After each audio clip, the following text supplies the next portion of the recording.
નમસ્કાર મિત્રો સ્વાગત છે તમારું અમારી યુટ્યુબ ચેનલમાં।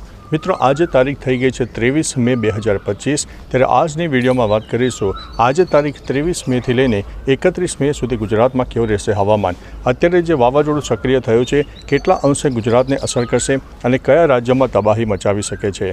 પ્રથમ વાવાઝોડાના આંખની વાત કરીએ તો મિત્રો એ મહારાષ્ટ્રના દરિયાઈ પટ્ટી વિસ્તારમાં તેની આંખ ઘેરી બની રહી છે। દરિયામાં તેને જોર વધારે મળી રહ્યું છે એટલે મહારાષ્ટ્રના અનેક ભાગોમાં ભયંકર તબાહી મચાવે। કોઈ વિસ્તારમાં તો 4 ઇંચ 5 ઇંચ કરતાં પણ વધારે વરસાદ થઈ શકે છે। મહત્ત્વનું છે કે મહારાષ્ટ્રને 1 નંબર ઉપર ગણીને ચાલીએ છીએ કારણ કે આ વાવાઝોડાની જે તીવ્ર અસર છે પવન સાથે જે અસર છે એ મહારાષ્ટ્રને ચોક્કસથી થવાની છે અને મહારાષ્ટ્રમાં આ વાવાઝોડાની ભયંકર અસર જોવા મળશે। તેની સામાન્ય અસર ગુજરાતના દરિયાઈ પટ્ટી વિસ્તારો જેમાં દક્ષિણ ગુજરાત હોય, સૌરાષ્ટ્ર હોય અને મધ્ય ગુજરાતના પણ અનેક ભાગોમાં અસર થઈ શકે છે। પવનની વાત કરીએ તો ગુજરાતમાં પવનનું પ્રમાણ 15થી લઈને 60 કિલોમીટર પ્રતિ કલાકની ઝડપે રહી શકે છે।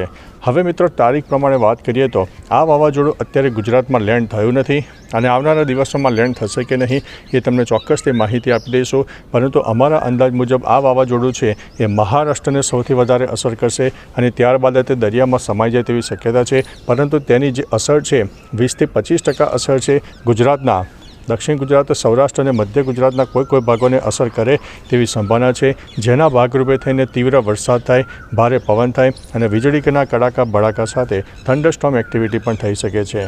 હવે મિત્રો તારીખ પ્રમાણે વરસાદની વાત કરીએ તો આજે તારીખ 23 મે છે તો આજે સૌરાષ્ટ્રના અનેક ભાગો જેમાં અમરેલી, ભાવનગર, બોટાદ, રાજકોટ, જૂનાગઢ અને ગીર સોમનાથના કોઈ વિસ્તારમાં ભારે વરસાદ થઈ શકે છે, જ્યારે દક્ષિણ ગુજરાતમાં સુરત, તાપી, ડાંગ, નવસારી અને વલસાડના પણ કોઈ વિસ્તારમાં ભારે વરસાદ થઈ શકે છે, જ્યારે મધ્ય ગુજરાતમાં આણંદ, વડોદરા, પંચમહાલ, દાહોદ, છોટાઉદેપુર, નર્મદા અને ભરૂચના કોઈ વિસ્તારમાં હળવા મધ્યમ વરસાદની શક્યતા છે। મિત્રો આ જે સિસ્ટમ સક્રિય થઈ છે દરિયામાં તેના લીધે થંડરસ્ટોર્મ એક્ટિવિટી વધારે રહેશે, વીજળી ભયંકર થશે અને વીજળી એટલી ભયંકર થશે કે તેના લીધે થઈને જાનહાનિ પણ થઈ શકે છે।